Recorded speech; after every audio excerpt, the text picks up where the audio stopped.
14 வயசுல என்ட்ரி ஆயி 21 வயசுல தேசிய விருது வாங்கி 37 வயசுல மரணமடைஞ்ச தொட்டு தொட்டு பேசும் சுல்தானா பாடகிக்கு நடந்த சோகம். அஜித்தோட குட் பேட் அக்லி படத்துல இளைஞர்கள் வைப் செய்ய வச்சிட்டு இருக்குது தொட்டு தொட்டு பேசும் சுல்தானா பாட்டு.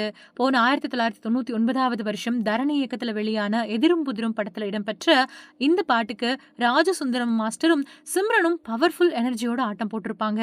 அதே எனர்ஜியோட மறுபடியும் இந்த பாட்டு குட் பேட் அக்லில இடம்பெற்றிருக்கு. படம் முழுக்கவே ரெட்ரோ பாடல்கள் நிறைய இடம்பெற்றிருந்தாலும் தொட்டு தொட்டு பேசும் சுல்தானா பாட்டும் அதுக்கேத்த பிரியா வாரியரோட நடனமும் கவனம் ஈர்த்துட்டு வருது. தொட்டு தொட்டு பேசும் சுல்தானா பாட்டு இன்னைக்கு மட்டும் கிடையாது, அன்னைக்குமே பட்டி தொட்டி எல்லாம் ஹிட் தான். வித்யாசாகர் இசையில இந்த பாடல புஷ்பவனம் குப்புசாமி கூட ஸ்வர்ணலதா இணைஞ்சு பாடியிருப்பாங்க. இந்த பாட்டுக்காக இன்னைக்கும் அவங்க அதுக்கான புகழ் மழையில நனைஞ்சிட்டு இருக்கக்கூடிய நிலையில ஒருத்தர் மட்டும் அதை கேட்க நம்ம கிட்ட இல்ல.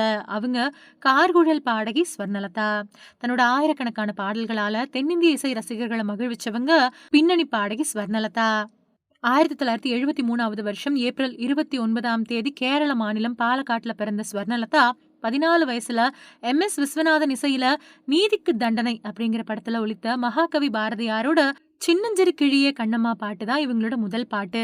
ஏ.ஆர். ரஹ்மானோட இசையில கருத்தம்மா படத்துல ஸ்வர்ணலதா பாடின போராளே பொண்ணு தாயி பாட்டு அவங்களோட உச்சம் அப்படின்னே சொல்லலாம். இந்த பாட்டுக்காக சிறந்த பாடகிக்கான தேசிய விருதையும் வென்றாங்க ஸ்வர்ணலதா.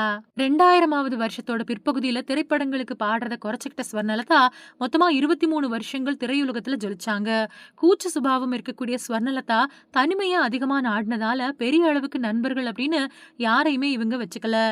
இளம் வயசுலயே பெற்றோரை இழந்ததன் காரணமா அவங்களுக்குன்னு கல்யாண வாழ்க்கை பத்தி சிந்திக்கவும் ஆள் இல்லாம போயிடுச்சு.